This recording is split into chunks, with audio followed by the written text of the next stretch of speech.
Studies seminar. My name is David Simon. I am the director of the Genocide Studies program, and I'm very delighted to welcome all of you, as well as our guest speaker, Chigbo Anyaduba, today. I'd like to begin just by acknowledging that the indigenous peoples, including the Mohegan, Mashantucket, Pequot, Eastern Pequot, Golden Hill, Paugussett, Niantic, and the Quinnipiac and other Algonquin-speaking peoples have stewarded this land through the generations, what's now the state of Connecticut, and we honor and respect the enduring relationship that exists between these peoples and nations and this land. I'm really delighted today to host Chigbo Anyaduba and his discussion of genocide, art and literature. As I mentioned to Chigbo as we were logging on, this is a talk that I've really been looking forward to for several weeks now, since we first set it up, I think back in late August. So delighted that this day has finally come. Just a word or two about Chigbo. He's an assistant professor of English at the University of Winnipeg. His teaching and research interests focus broadly on African literatures. His current research explores the cultural representations of genocide and mass atrocities in Africa. He's received several prestigious awards, including a Vanier Canada Graduate Fellow Scholarship for his doctoral dissertation, which was up the street from where he is now at the University of Manitoba, and a J.B. and Morris Shapiro Fellowship with the United States Holocaust Memorial Museum for his research on genocides in Nigeria and in Rwanda.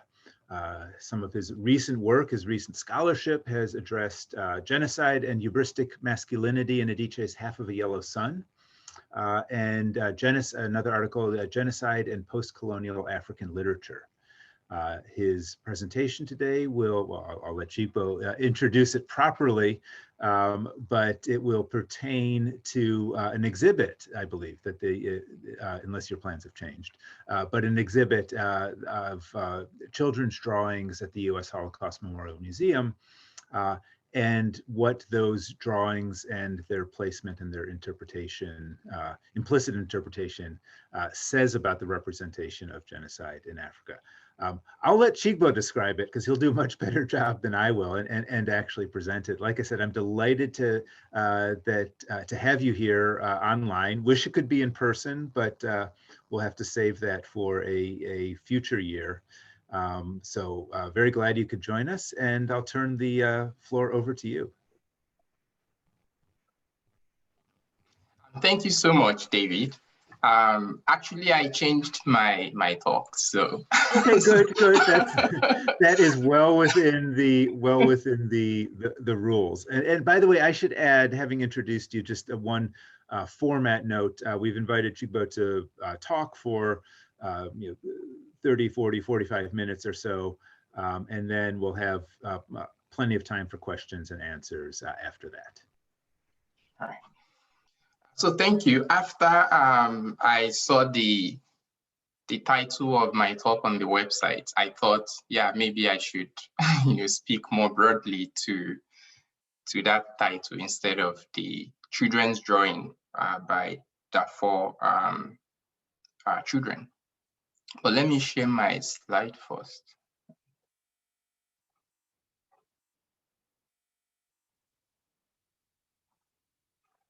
All right. So yeah, thanks once again to David and to the Genocide Studies program at Yale University for inviting me to share my work. I'm really very grateful. My talk today is going to dwell on the linkages of cultural memories of the Holocaust and the cultural representations of genocidal mass atrocities occurring in Nigeria and Rwanda. So essentially, my work is organized around several questions about the discourse on genocide in post-colonial Africa, chief among which are the following.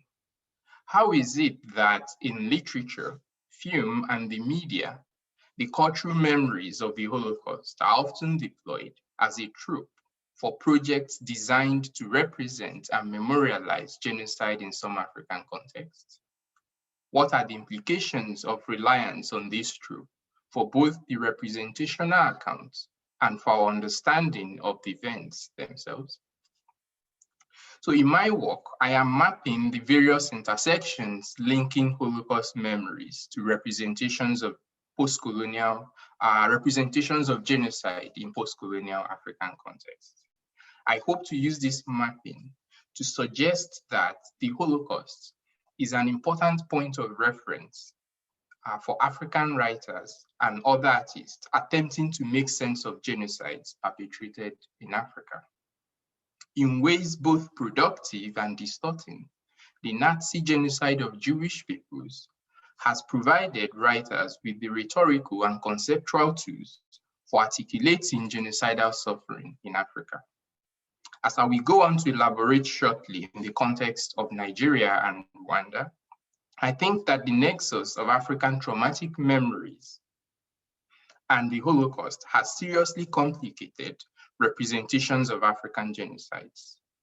On the one hand, reference to the Holocaust provides those working on African genocides with a descriptive toolbox centered on the language of suffering, whose utility has already been demonstrated and whose meanings are widely understood, if not always shared. This toolbox has helped to make African mass atrocities visible and thinkable as genocide. On the other hand, however, the Holocaust has also in various ways overdetermined the explanatory and moral evaluative frames through which African genocides have been conceived of and responded to in art as well as in the real world, such as in discussions of post-conflict reconciliation and redress. So my focus today on Nigeria and Rwanda is crucial, I believe, particularly because both countries stand out in the discourse on African genocide literature, not least for the volume of literary work concerning atrocity events in these two countries, but also because they provide fertile ground for considering how narratives become important avenues through which the traumatic experiences may come to be witnessed and transformed into instruments of justice. Nigeria and Rwanda are also significant since both countries' violent histories contain important moments in Africa's recent past when the word genocide was mobilized for a range of political, sociocultural, moral, and legal purposes. The mass atrocities and war between 1966 and 1970 in Nigeria provided arguably one of the first major moments of contestation in post-colonial Africa, when accusations of genocide were made and questions raised about the nature and scope of the ethnopolitical violence happening in Nigeria at the time. However, it was only in the aftermath of the 1994 genocide in Rwanda that a broadly accepted norms governing the literary representation of African genocides emerged, comprising the nascent canon. Both in Nigeria and Rwanda contain context within which literature and its criticism mark certain violent experiences as worth imagining and writing about, and others as needing to be repressed. In the case of Nigeria, for example, the massacres of Igbo people, or those called Easterners, between 1966 and 1967, have drawn fewer imaginative and critical responses than the eventual war that lasted from 1967 to 1970. The discourse on war appears to have overshadowed the genocide. Likewise, in the case of Rwanda, literary and critical responses to the Rwandan crisis have basically focused on the genocide of Tutsi people, but not often on the brutal civil war that began in that country around 1990 and which was being fought alongside the genocide that took place in 1994. The basis of post-1994 Rwandan trauma as explained in imaginative and critical writings about the country, has been linked to the deaths of targeted civilian populations and not to the suffering of the battlefield. So some of the factors accounting for the repression of aspects of violent encounters during and after the genocides that I am interested in result from political circumstances and commemorative practices, or a lack thereof, that have shaped how writers have responded to atrocities in the two countries. In the Nigerian context, a genocidal government won the Biafra-Nigeria War and proceeded to engineer a culture of genocide denial founded on a nationalist narrative involving the idea of a war being fought in defense of Nigerian unity. This official denialist narrative by the Nigerian government perhaps accounts for why some writers opposed to the government's position evoke the Holocaust in their work in order to make comprehensible the idea that the Nigerian atrocities constituted a genocide. In the Rwanda case, the Rwandan Patriotic Front won the war and cast itself as a heroic force that decisively ended a genocide. Since the war narrative also implicated it in violence and atrocities, the RPF-led government privileged instead the memories of the 1994 genocide during the country's post-war reconstruction. Writings drawing comparisons between the Rwandan genocide and the Holocaust further served, at least implicitly, to represent the RPF's role as a moral one directed towards ending genocide, and so rejected mention of the idea that the RPF was itself a violent force engaged in political conflict with and committing atrocities against the defeated Hutu government and its supporters. So just to give you a few examples of what I'm talking about in terms of cultural representations. So during the Biafra-Nigeria War in the late 1960s, an American-based Igbo poet, Jemie Onwuchekwa, published a poetry collection in response to the crisis. In this work, he compared the murder of Igbo people in Nigeria before and during the war to the Nazi German murder of Jewish people, writing thus in a poem he titled Requiem. Once in 53, 3 times in 66, Nigerians shoot civilians through the ears, rehearsing all known tortures, murdering all males and raping old women, forcing teenage girls in leper clinics, hundreds butchered, the 30,000 innocents, mauled down Nazi fashion, a final solution that failed again. In these lines, Onwuchekwa catalogs a historical process of persecutions and systematic murders of Igbo civilians occurring before and after Nigeria's independence from Britain, which he considers similar to the Nazis' final solution.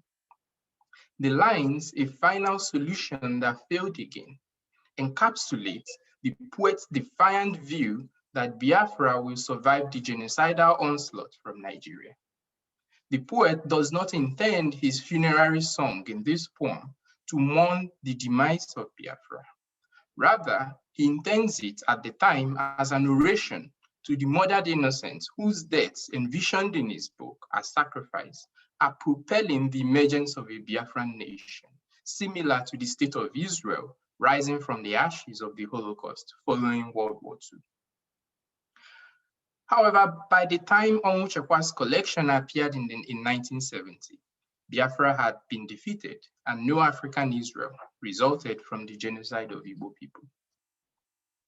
I think that it's important to note here that in the late 1960s, during the Biafran War, the Holocaust had not yet become the paragonic symbol of genocidal suffering that it is today. However, following the Eichmann trial in Israel and the Auschwitz trials in Germany in the early 1960s, awareness of the genocide of Jewish peoples by Nazi Germany was spreading beyond the Western world. Such comparisons of suffering elsewhere to the Nazi genocide of Jewish people, as found in Biafra writing and its media reports, reveal the growing awareness of the Holocaust in African conflict zones at the time. The reference to Nazi German genocide of Jewish people in Onwuchekwa's poem is not coincidental. Several literary accounts on the mass atrocity in Nigeria during and after the crisis years compared the experience of Igbo people to that of Jewish victims of the Holocaust. In such literatures, the comparison of Igbo suffering to the Holocaust seems to offer the basis for writers to internationalize Igbo experience in Nigeria, and by so doing, draw on the Holocaust to pass a moral message on a supposedly universal condition of human cruelty. I'll just run through a few notable examples of works that compared Igbo experiences to Jewish experiences in this case. One other work in the late 60s is a collection of poems by Michael Lecce titled Mortality, where he, without mentioning Biafra, suggests that the Biafran nation founded on an idea of Igbo Jewishness can be compared to a kind of Jerusalem. Chinua Achebe, also some of his poems in this collection, but also in a collection called Beware Soul Brothers, made references to Nazi genocide of Jews. In this case, he compares a Nigerian military commander to a commandant at Belsen camp. And Wole Soyinka's works at the time, between the late 1960s and early 1970s, made copious references to the Holocaust in processing the atrocities in Nigeria. For example, Madmen and Specialists and Season of Anomy had characters that more or less came out of Holocaust context, such as the character of Joseph Mangala, for example. And these kinds of representations you find also in the work of Flora Nwaba, and recently in the works of Chimamanda Ngozi Adichie. But beyond literary works, you also find these types of comparisons in media representations, especially at the time of the conflict. So these are a couple of highlights of Western newspapers and magazines that made such comparisons of Biafran experience or Igbo experiences at the time to Jewish experiences during the Holocaust. In some cases, there was the attempt to sort of frame images of Biafran victims at the time, especially the images of children, to resemble photographs of bodies of Jewish victims from the Holocaust. Right.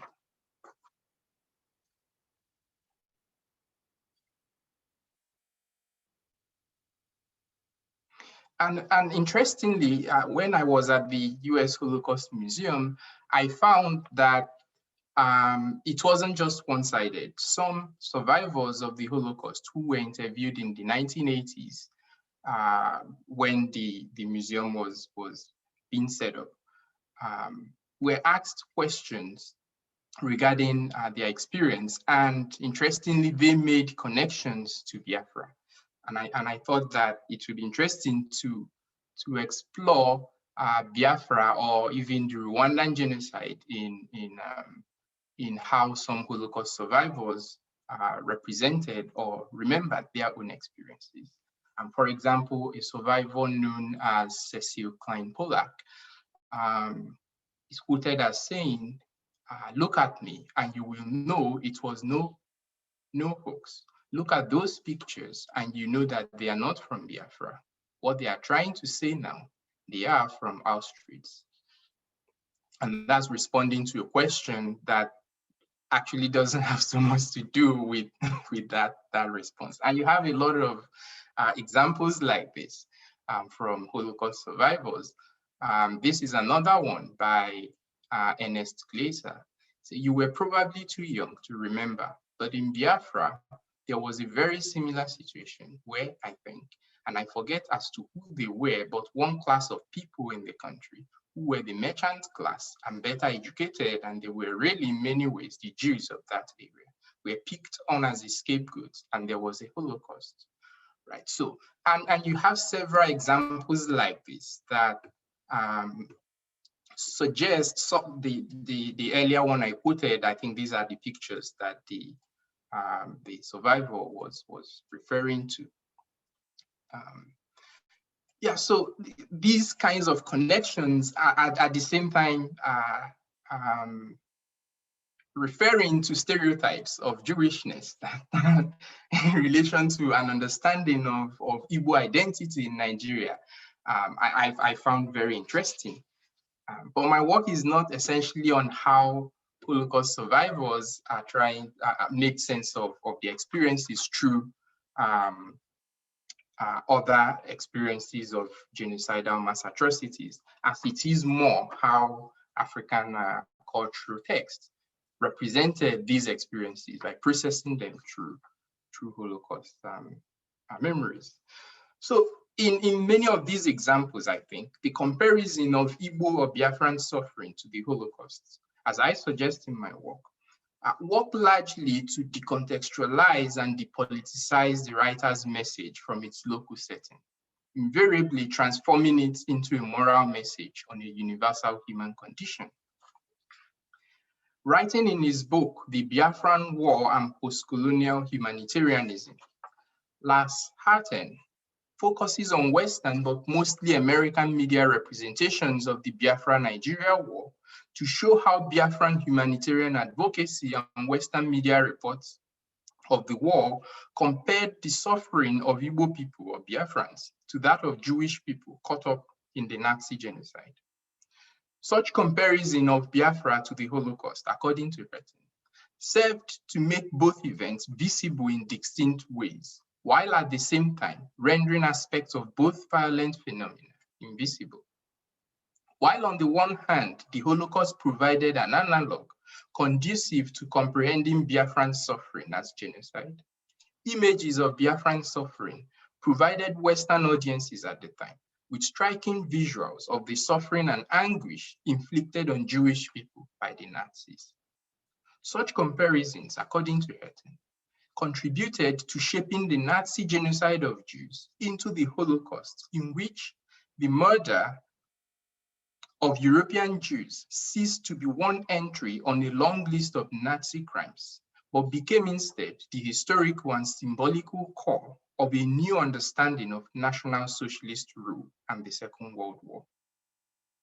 This kind of entanglement of Biafran and Holocaust memories that Harten has described reveals what Michael Rothberg had explained as a multidirectional process through which atrocity memories mutually shape one another. Rothberg has argued that the emergence of the Holocaust as an icon of suffering evolved through a process of cross-referencing Jewish suffering under the Nazis with suffering elsewhere, particularly during the long period of African decolonization. Writing in his book, Multidirectional Memory, Rothberg challenges the linear trajectory of memorialization used for considering the emergence of the Holocaust as a symbolic core for understanding genocide. As Rothberg explains, the traditional understanding of the Holocaust emergence as a cultural icon insists on three major moments: the Eichmann trials in Jerusalem in the early 1960s, the Auschwitz trials in Frankfurt from 1963 to 1965, and the 1978 American Holocaust miniseries. Rothberg contests this linear history and instead suggests a model of multidirectionality or cross-referencing in which memory of the Nazi genocide became entangled with that of atrocities elsewhere. A notable example in this regard is the 1954 to 1962 Algerian War of Independence against colonial France, during which anti-war activists in Europe and decolonization thinkers compared the violence against Algerians with the Nazis' torture and murder of Jews during World War II. Through such entanglements, according to Rothberg, the Holocaust facilitated the articulation of other histories of suffering at the same time as it developed into an icon of suffering able to shed light on events having little or nothing to do with it. For Rothbeck, therefore, the entanglement of Holocaust memories with other atrocities is possible because the public sphere of atrocity representation is a malleable discursive space in which groups do not simply articulate established positions, but actually come into being through their dialogical interactions with others. So given this multidirectional process, it becomes possible to understand how the rhetorical comparison in literature and media reports of Biafra with the Holocaust participated in the creation of an emerging international iconography of suffering founded on the idea of genocide. Genocide taken largely to mean a racist, hate-driven violence directed against innocent victims. As I have contended in my work, the result of these direct and rhetorical comparisons of Biafra to the Holocaust has been a kind of an oversimplification of secondary understandings of the Biafran conflict, and consequently, proposals offering easy solutions to complex and multifaceted problems.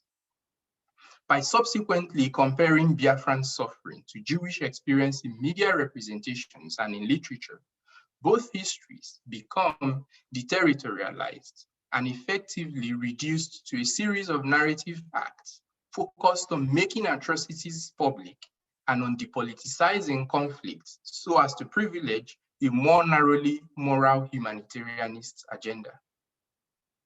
In the context of Biafra, the narrative regime of genocide addressed to an international moral imperative for humanitarian intervention results in the suppression of the serious, unaddressed political questions of self-determination and political justice in a genocide's aftermath.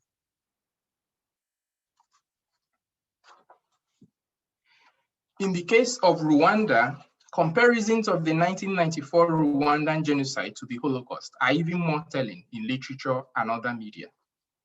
Unlike Biafra, the Rwandan genocide happened at a time when the consciousness of the Holocaust in the West and elsewhere is already established and pervasive. Popular accounts of the 1994 Rwandan genocide reference the Holocaust frequently. Just to give a few examples, Philip Gurevich's influential book is a notable one. Jean Hatzfeld's some of his works on the genocide, but especially this one as well, makes strong references to the Holocaust and compares the Rwandan experience to the genocide that happened in Rwanda. And also this popular novel by the late Canadian journalist Gil Kutmonge, A Sunday at the Pool in Kigali, draws on the Holocaust in very significant ways.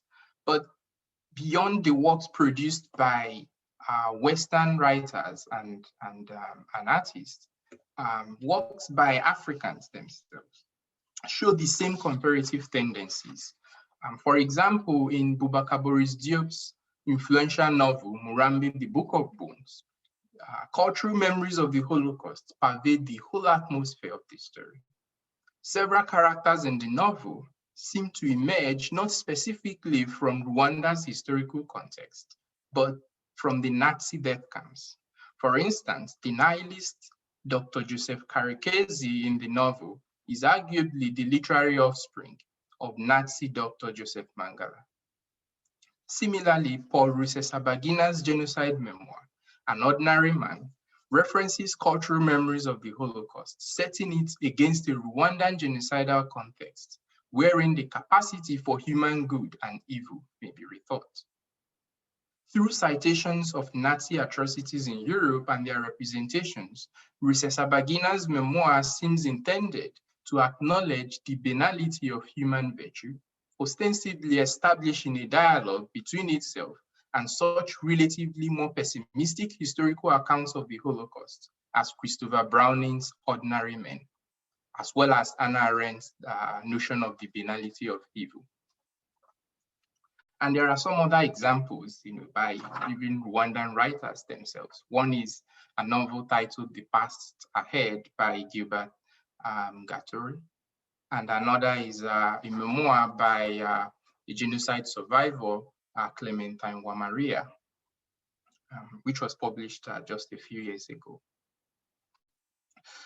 So one can argue that such attempts to reproduce Holocaust memory in African mass atrocities, as several of these examples reveal, highlights the workings of a largely Western cultural industry that lies behind and is responsible for the production of these works, one that is intent on exploiting the cultural significance of Holocaust memory so as to market or sell African genocides to Western audiences. Just like in the case of Biafra, the rhetorical comparison of the Rwandan genocide to the Holocaust works to depoliticize, decontextualize, and effectively deterritorialize the Rwandan atrocities. While similarities between Jewish and Igbo and Tutsi experiences of genocides invite analogies, I will argue, however, that analogies can become so extended as to overwhelm the particulars of African experiences of genocide. While other scholars have expressed reservations about the politics of such analogies of genocide, my interest is more on their rhetorical effects, especially as found in narratives, as well as the cost to our understanding of genocide in African context. In defining these effects, I want to contend that oftentimes writers misconstrue the political conditions of genocide in post-colonial African states, offering instead moral responses to genocides, and by so doing, flawed, if not non-usable political visions of justice and political organization in a genocide's wake. So, both in Nigerian and Rwandan context, writers of different ideological persuasions and political dispositions repeatedly turn to the Holocaust for a usable truth with which to make sense of genocide in Africa. From their works, one can glean what I consider to be some of the major motifs of the African genocide narrative, chief among which is the imagination of genocide as a kind of hell on earth. In other words, as a kind of ritual sacrifice performed in a fiendish space and requiring thereafter an obligatory memorialization in narrative that naturalizes carnal injury and pain. Because these narratives represent the sites in which one encounters the casualties of genocidal violence as hell, and the journey there as a descent into hell, I want to contend that African genocide narratives, at least the Nigerian and Rwandan ones, are mostly descent narratives. In such narratives, the protagonist plunges into this specialized infernal world that looks like an afterlife. And after a tour of this infernal underworld, he or she emerges to compose a narrative that bears witness to the unspeakable horrors and carnage that he or she saw there. Understood in this way, African genocide narratives are a legacy of cautionary tales in which the damned bequeaths to posterity the hermeneutic truths of its genocidal past. So such representation of traumatic encounters of genocide as hell usually proceeds, as I said earlier, as an infernal journey through the depths of evil in what in narratological terms is described as a katabatic imagination.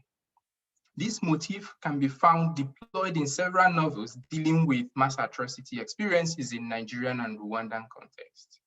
For example, Wole Soyinka's Season of Anomy dramatizes the genocide of Nigeria's Igbo people by restaging the myth of Orpheus's journey to the underworld and Dante's journey through hell in a fictional post-colonial African country.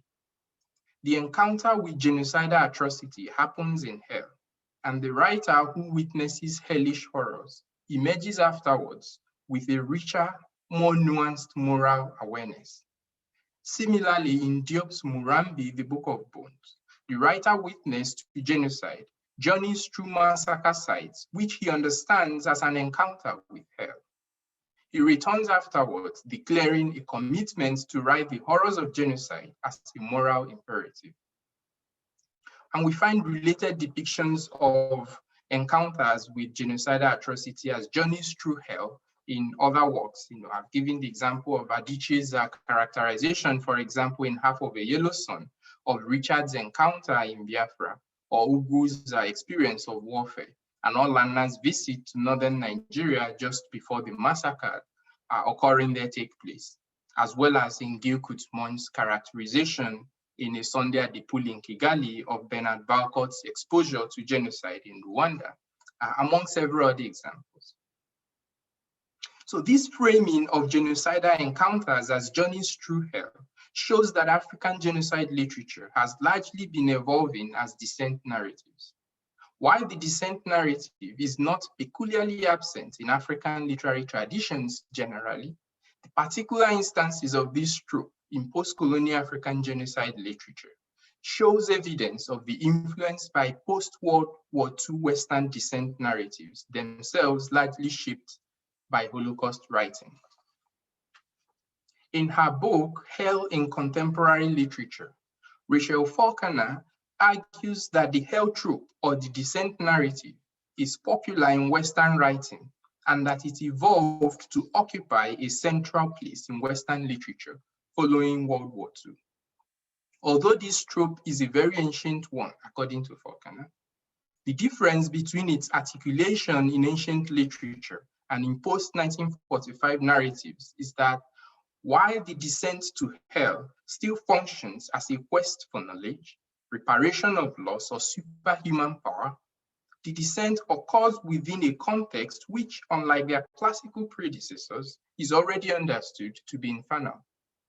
Hence, post-1945 hellish narratives are often fatalistic and address metaphysical questions about the scope and limits of agential moral and other determinisms. This is especially notable in the Holocaust witness narratives, such as those by Primo Levi, for example, in Levy's 1947 Auschwitz memoir, Survival in Auschwitz. The Auschwitz camp is described explicitly as a kind of hell. This is hell. Today, in our times, hell must be like this, Levy writes. And similarly, in related lectures that the critic George Steiner gave in the 1960s, which were later incorporated into his book In Bluebeard's Castle, Steiner attributes the cause of the Holocaust and Western totalitarian violence to the loss of belief in heaven and hell in the Western mind. Steiner writes, the mutation of hell into metaphor left a formidable gap in the coordinates of location of psychological recognition in the Western mind. And this formidable gap, according to Steiner, is what Western totalitarian states has attempted to bridge by recreating these metaphysical realms on Earth. However, of the two metaphysical realms, hell proved the easier to recreate.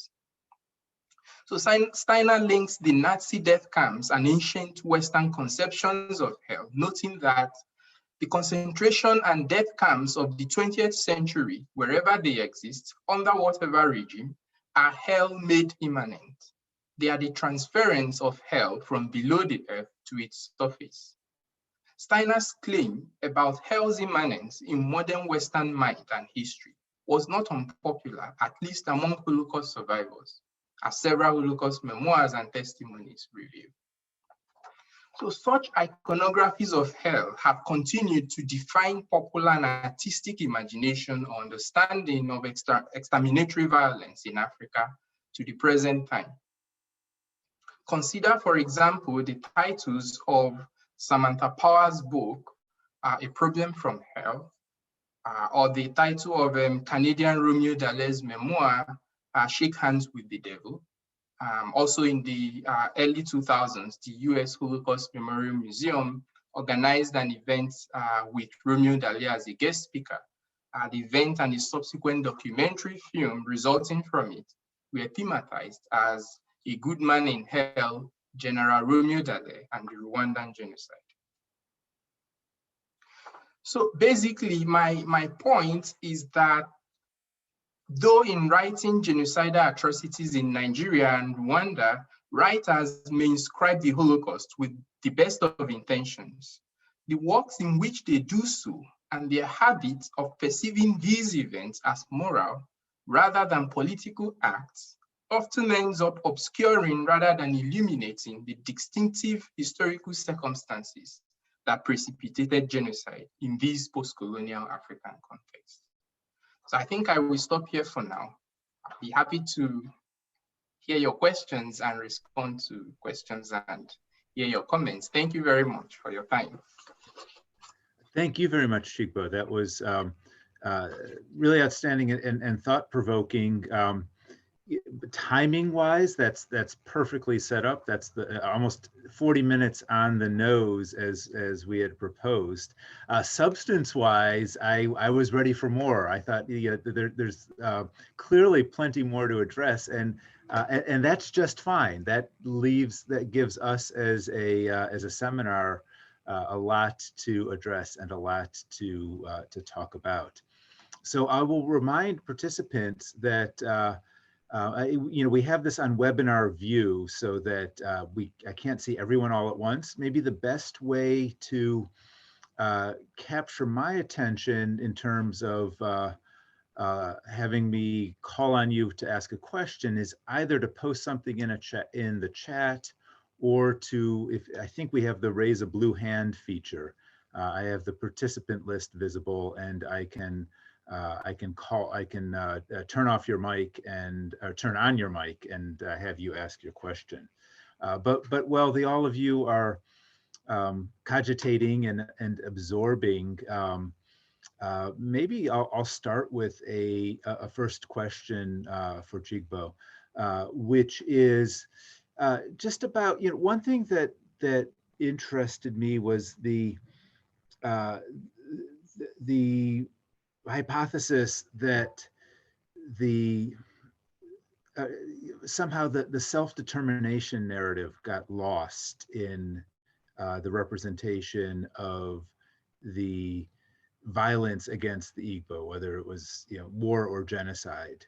And it struck me that somehow that I didn't quite follow that all the way, because in the other two cases that we have, the suffering of the Jews in the form of the Holocaust was direct impetus for the political movement of to support the self-determination of the Jewish people within the nation of Israel. Similarly, the suffering of Tutsis, as it was portrayed in fiction and nonfiction literature, particularly in nonfiction, underlies and this is, I think, part of your point, underlies the support for kind of the self-determination rhetoric of Rwanda. I mean, not so much of the creation of a new nation, but the extra space that may be given to the Kagame's RPF-led regime with respect to other possible narratives of violence and accusations of human rights abuses that really have not gained much traction globally, at least in diplomatic circles.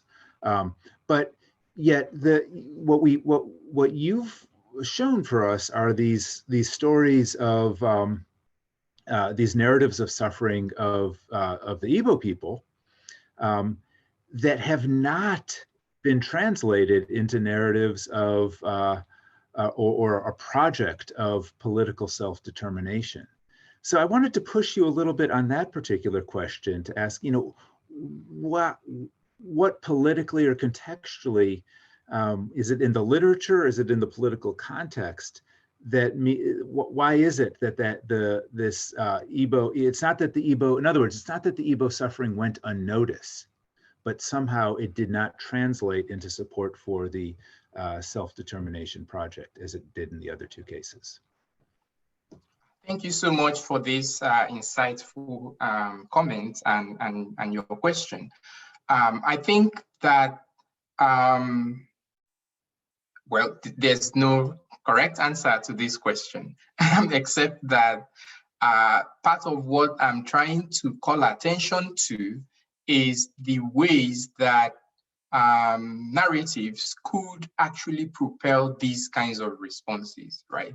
I think that in the case of Biafra, what happened was that, especially when Biafran suffering became internationalized and many people knew about what was happening, the manner, I believe, in which the narratives of from the media and again in literature framed the events moved incrementally away from the political context of the crisis to more about humanitarian interventions, so that when the war ended and people are no longer being killed in massive rates, it became more or less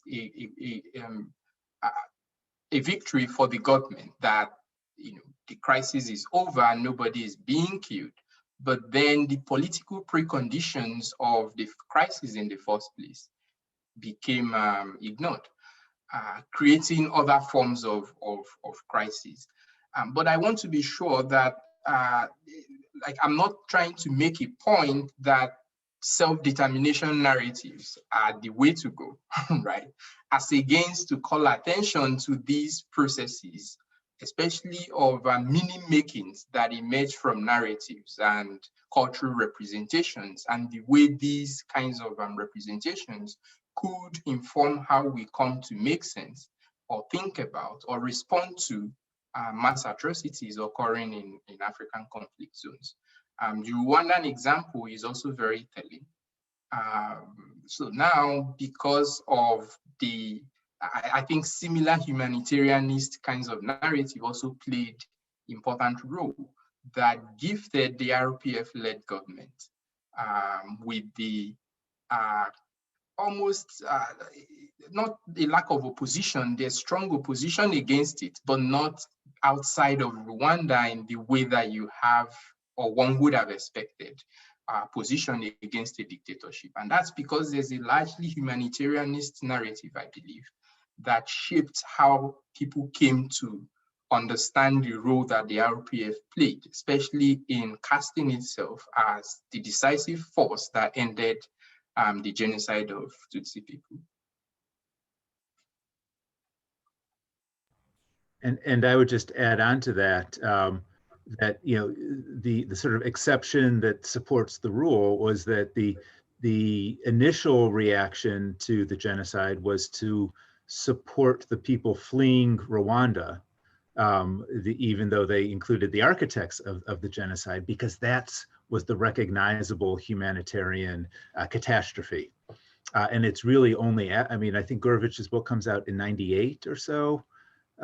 Yes. There is this time that I think the at least the American imaginary of what happened in Rwanda is shaped really between '98 and 2004, which is when Hotel Rwanda and Sometimes in April come out. So I'm fascinated by this the idea that you've brought up of the timing of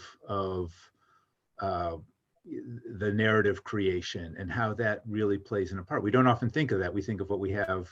Maybe you in literature think about this all the time, the context in this. But outside, I'm often outside of that literature realm.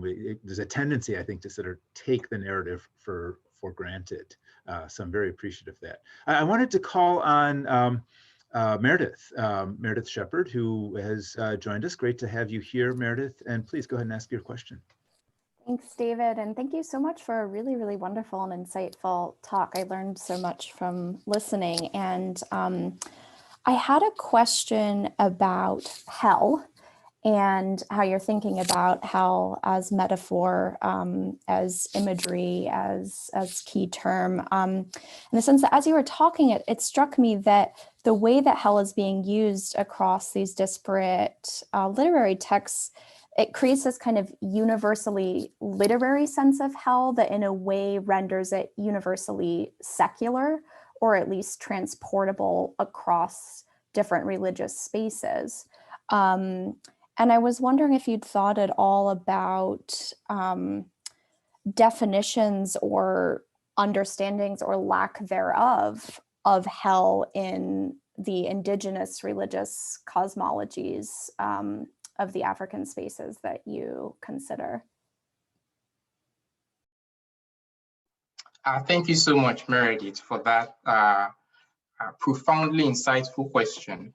Yeah, I am still thinking seriously about the very ideas of hell, especially in the ways that they've been deployed across different spaces. And I forget the name of the person who says that some of the kinds of things we do in the name of human rights and humanitarianism today are more or less a secularization of religious sentiments, right? In a way that it's difficult to separate out religious consciousness from our contemporary practices of humanitarianism, so that it's difficult to make such distinctions. And I think from the little I've been able to observe, I think that one can make a strong case that these practices are actually religious, fundamentally in the kinds of sentiments that drive them. And that's why I think I was using the word moral consciousness, the ways that these narratives function largely to do moral work as against political work in shaping how we respond to these things. And then humanitarian interventions become the appropriate response to atrocities, right? And it comes out through some of these kinds of tropes, like the trope of hell, and you find it a lot in travel writings, in the practices of testimony that we do today, commemorative practices of remembrance, and so on. Each time we ask survivors to tell us about their experiences, is almost like following them on a journey into this hellish space, where we want to learn something about these experiences in different ways, right? But in African context, I can speak a little bit to the some aspects of Igbo traditions.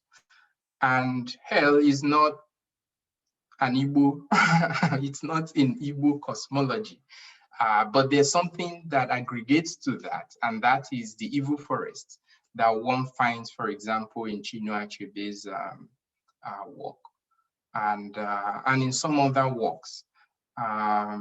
But the idea of hell as a space down there that we descend into, I think emerged largely, which is part of what I was trying to call attention to.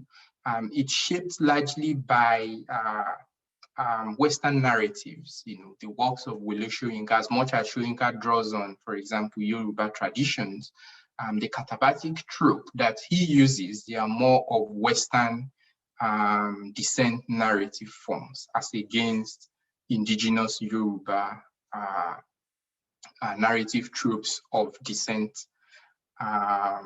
Yeah, so, and again, I think what Soyinka does in his work is actually to use the Yoruba to reread the Western descent trope, just to be clear. But it depends on who is reading that, the extent to which it can be considered successful.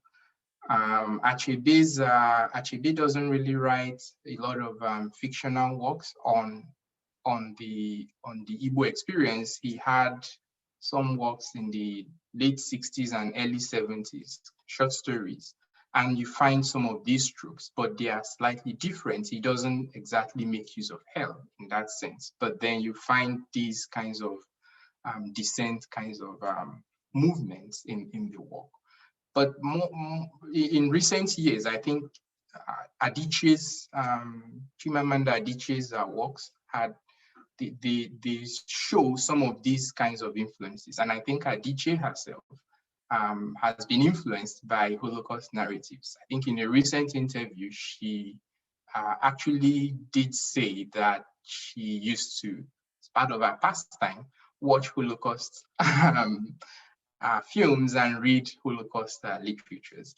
And when I read Her Half of a Yellow Sun, it felt like I was reading Elie Wiesel's Night to some extent. And I remember that the title of the original Yiddish title of Wiesel's memoir is "And the World Remains Silent." And that was the kind of title you find in the work, in the subtext of Ugwu's narrative about the genocide in Nigeria, called "The World Remains Silent." Right. So these kinds of influences, I think, they are the kinds of things I want to call attention to. But I think I would think about much more how hell could be distinctly conceptualized in these different spaces. Thank you for the question. Thanks so much.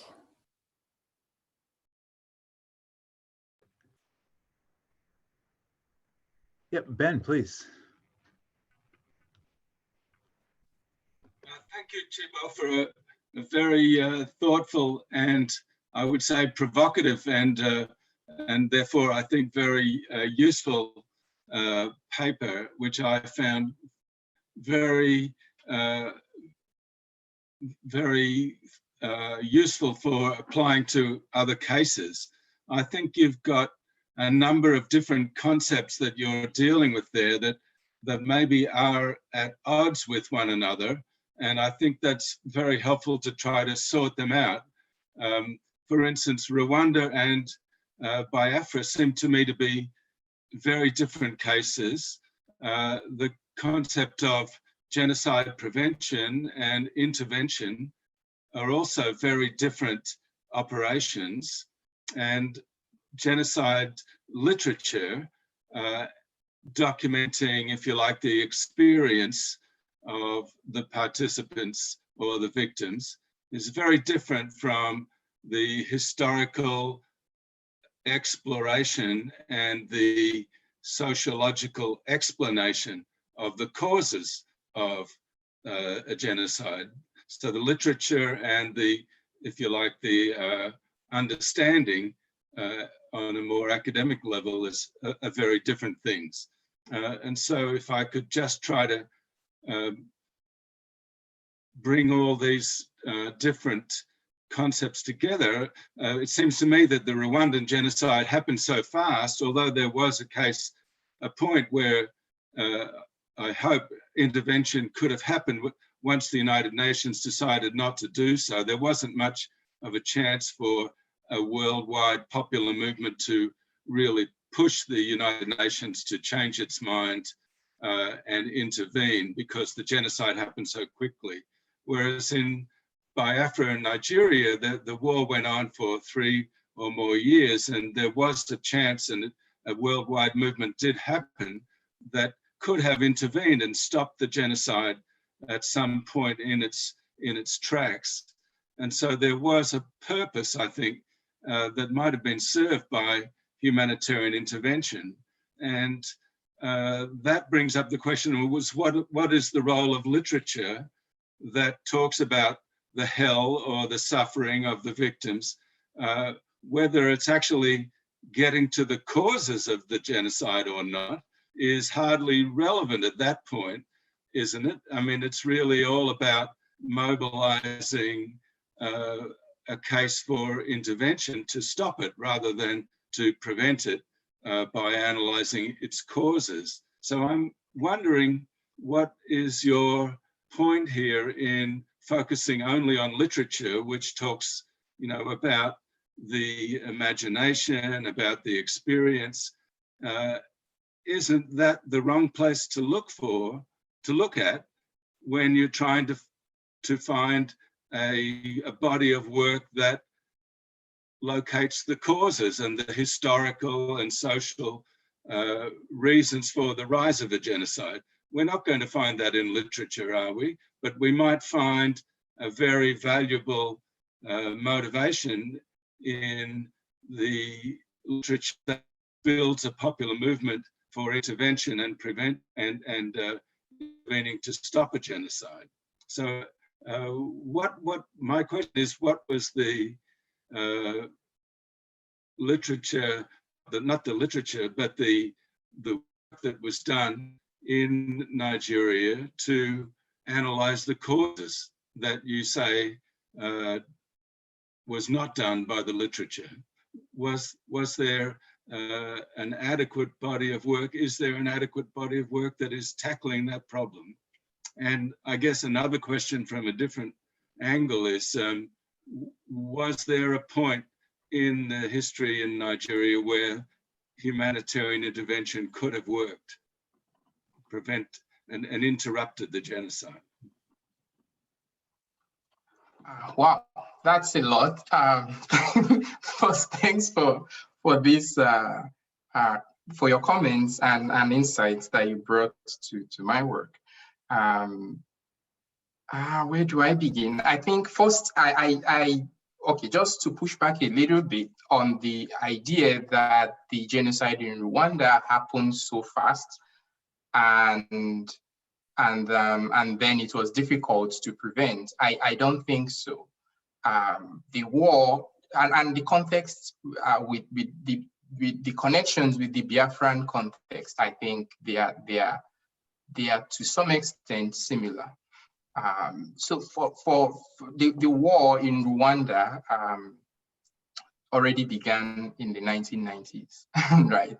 And the war was fought for a long time, and it was towards the end of the war that the genocide that we focus on now occurred. A lot of that could be solved. Some have argued that the way we historicize these atrocities also matter. Some could argue that the genocide of Tutsi people in Rwanda actually began in the late 50s and early 60s with the so-called Hutu revolution and all that, and that we can take out all that long stretch of history just to make sense of the 1994 thing, which is my point, really, that we've come to look only at what happened in so-called 100 days, and then take that out of a long stretch of context and historical frame. And in doing so, what happens is a tendency to read just that as a case of evil, of this meaningless outcome, an explosion of human evil and brutality and cruelty that we cannot make sense of. But actually, if we take account of the long contextual historical context, I think there are several meanings we can arrive at. In Biafran case as well, the initial massacres that led to Igbo peoples fleeing different parts of the country back to the east happened within a very short period of time, right? And different times. And one can argue that they happened so fast, and there was no way anyone could have prevented that. And then the war, some people have argued that the war itself was genocide. Some others thought that genocide happened and then the war, and on and on. But my point is really not to answer the question, because I don't think, as a cultural critic, I can't answer questions as to what genocide means in the real world as an objective reality. But I can think about how we make sense or come to make sense of genocide. What does it mean in discourse, right? So, because the questions, I think, are around meaning making, really. And who is generating these meanings. From a legal context, it's a completely different approach. But from my own work, I think what I'm doing is to trace the ways that genocide has come to mean different things since the 1960s in these two contexts, right? And how those meanings have come sort of been distilled into literary and cultural texts. And I think cultural texts matter in this case because some of them are actually written years after the occurrences. Media reports, we understand, they are responding at the time. And they move on after the events to some other things. But artists stay on with many of these kinds of things many years after, and they keep writing about that.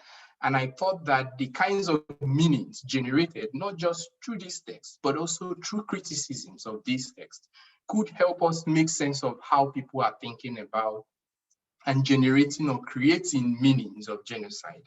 And my argument is that in generating or creating these meanings of what genocide is in African context, there's a connection to the Holocaust. There's a reading of genocide as a moral breakdown and a shift from serious considerations of the political preconditions of genocide that raises questions as to the political organization of African states in themselves as viable political entities to protect human groups, right? So those are the kinds of things I think my work gestures at, but I'm not sure I can answer some of the questions, especially the question about whether whether there's a context in which to think of humanitarian intervention as something good. I think many people would agree that humanitarian intervention has been useful in some contexts, but I also know that some critics, especially in recent times, have been arguing that there's a kind of paradox to humanitarian interventions. I don't agree with such readings that humanitarian intervention helped to prolong the war, the Nigeria-Biafra war, and therefore is responsible for more deaths. And so I don't think I agree with that. But at the same time, I don't think that humanitarian interventions,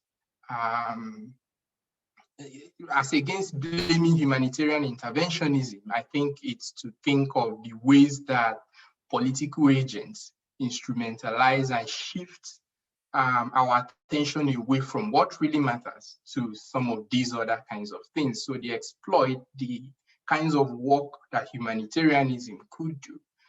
And we begin to understand problems as one that can be solved through humanitarian interventions.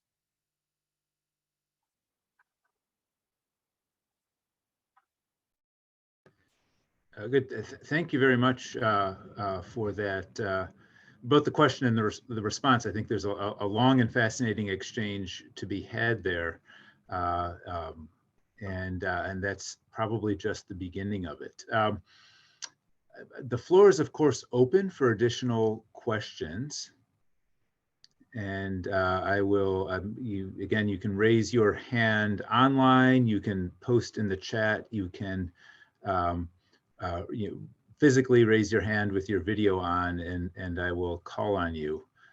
Something else that I was thinking about earlier on in the talk was whether, and I'm not sure this would be in your realm or not, but it's sort of a question about the political economy of literature, whether the kind of the platforms that these Nigerian poets had in the late 60s, especially the early 70s, whether that itself creates a difference between the type of reaction. Was there not a market for, I guess the question is, how come there wasn't a fiction or nonfiction, international fiction or nonfiction market in the 70s for narratives of the Biafran War or genocide against Igbos, framed either way? But there does seem to be more of a, I mean, you mentioned a couple books, but I don't get the sense they have the global impact of a We Wish to Inform You, or even Sunday by the Pool or Book of Bones, that this post Rwanda sort of set of literature, fiction and nonfiction has. Am I just sort of extrapolating too much from the examples that you used, or do you find that there was a sort of a different market or political economy or platform for in the publishing world for sort of post Biafra versus post Rwanda? I think I agree to a very large extent that post-Biafran literature, that there wasn't a strong market in that sense, that maybe accommodated the idea of genocide.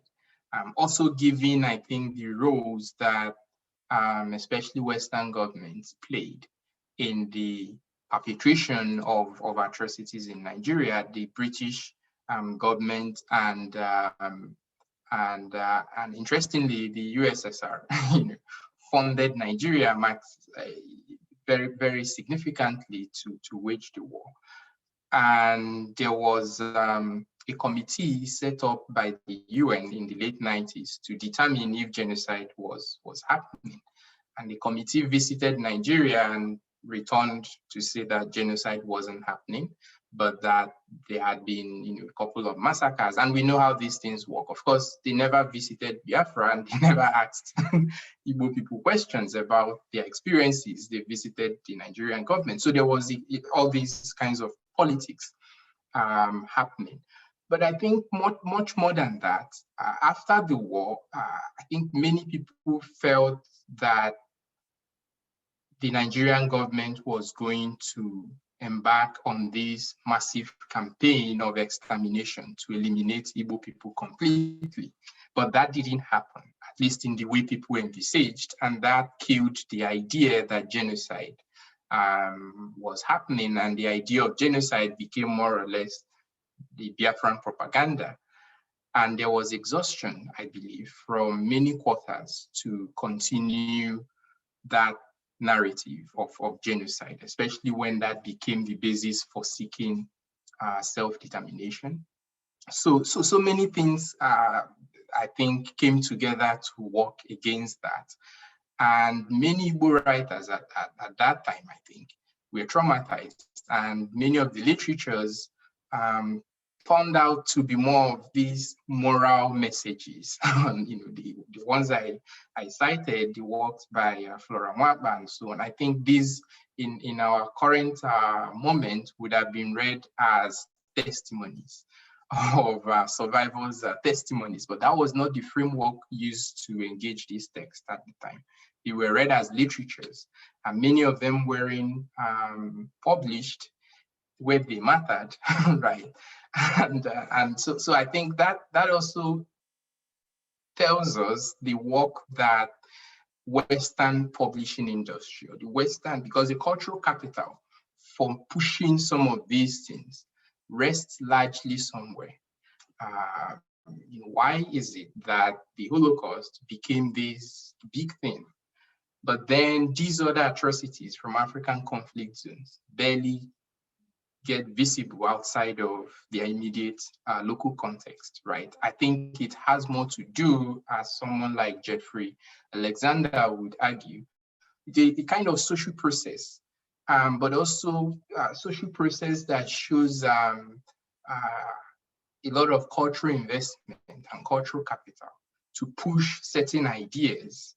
So I believe Igbo people in Nigeria and many other people didn't have the cultural capital to push their narratives where they could be very visible. Unlike in the case of Rwanda, where the RPF won the war and created an environment for the articulation of these experiences as a genocide, right? And remember, at the time of the events, people didn't say genocide was happening. The global, outside of the Rwandan context in the Western world, there was an attempt to deny that genocide was happening or to reduce the intensity of what was going on. So I could imagine if the Hutu government had won the war, maybe today we won't be saying that genocide happened. So it has a lot for me to do with the social processes through which we come to discuss these occurrences. Thank you very much. Definitely appreciate that answer. I'd like to pull a question from the chat from Adesoji Babalola. I'm just going to read the chat and invite Adesoji to say more if so wished. Thank you for this wonderful presentation. I absolutely agree with you that the violence against the Igbos in Nigeria was a genocide, even though there's a tension between two narratives of war and genocide about the material fact. However, I was wondering if there was a path to straddle in providing healings for this genocide memory. I would appreciate if you could react to this. Thank you, my brother. So yeah, I take it, it's a question there. You were addressing the narratives of genocide itself, certainly with respect to Rwanda and to some extent with respect to the Holocaust. There's a whole another realm of literature and narratives of healing and reconciliation. Is there I guess my interpretation of the question, I'm sorry if I'm stepping on Adesoje's excellent question here, but my interpretation is in part, is there a narrative of healings and reconciliation with respect to the Igbo/Biafran experience? Oh, yes, I think that especially in recent years, the kinds of testimony works and works on memorialization that have been coming out, I think someone can argue strongly that they function as reconciliation literatures, or literatures attempting to find kinds of healings for traumas. But I struggle with that very idea or framework of healing and reconciliation, because I believe that they also function in the same humanitarianist discourse that take attention away from the political preconditions of mass atrocities in post-colonial Africa. And the reason for that is that oftentimes healing becomes the automatic response we give to actual political questions. I don't see how trauma healing would do anything to change the very political structure that produces violence in Nigeria. If anything, it distracts. And I think that the recent practice of encouraging sites of healing through memorializations or through rituals of testimonies, especially popularized by the South African Truth and Reconciliation Commission, which incidentally wasn't just a process of healing and reconciliation. There was a political process, right? A political form of justice that allowed Black South Africans to participate in the political process and vote, right? Producing Black governments in South Africa. But the narrative of the TRC dominates that other political negotiation that led to a kind of democratization that we see there, right? So the TRC becomes, like all other kinds of healing narratives and rituals, the automatic thing we expected to do following mass atrocity in African conflict zones. And they also function in that religious sense, that I was talking about, the idea of confessing your trauma, especially for victims. We create sites where victims are allowed to tell their stories on the assumption that when they speak these truths, these sufferings, somehow they arrive at healings. And I understand the positive values of doing that, especially in giving validity to experiences that for many years formally or officially denied. But at the same time, I think that we do not do justice to the bigger structures of that conflict when that becomes the thing in itself, and not one of the marginal kinds of things that should happen when we pay attention much more to the political preconditions of crisis. Thank you very much for that answer as well. Let me see, let's wait a few beats here for another question. I think we have time for maybe one or two more if there's anyone willing to volunteer. Ben has a hand up. Go ahead, Ben. Yes, Chigbo, could I just ask you about the children's art that from Darfur that you mentioned? Because I know there's a book of children's drawings and paintings from the Cambodian-Thai border, children's refugees, young children refugees from the Cambodian genocide.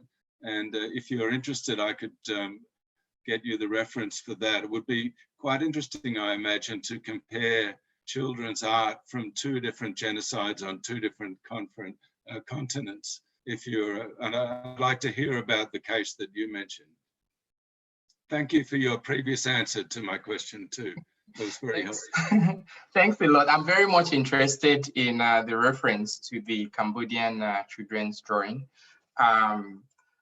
Yes, the for children's drawings, I found a collection at the US Holocaust Memorial Museum's archives.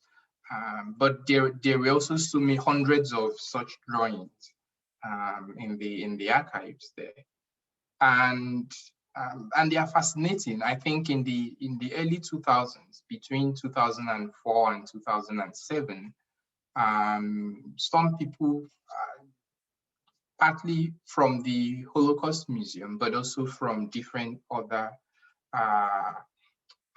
places, visited Darfur and Sudan and Chad, where some Darfuri refugees were staying at the time.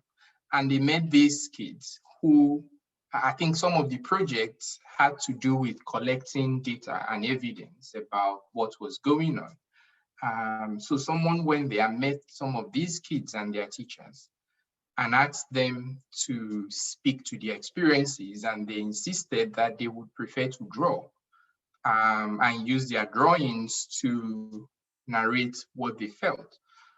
So I saw these drawings, about 18 of them, together at the museum, and they were fascinating to me. But in encountering them at the Holocaust Museum and the ways in which the museum used these drawings, I think between 2006 and 2008, I think some of my points, the points I made today about how we come to generate meanings of what genocide is or otherwise, came out very strongly.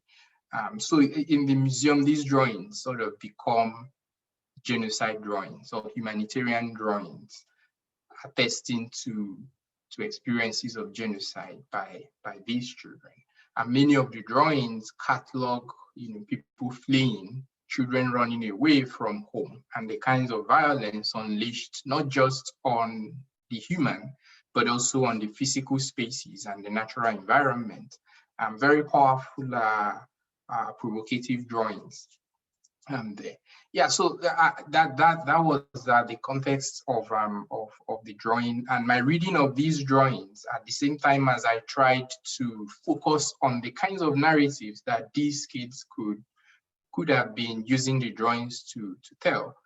I thought that the drawings invite a peculiar speculative attention because we don't fully know the context in which these drawings came.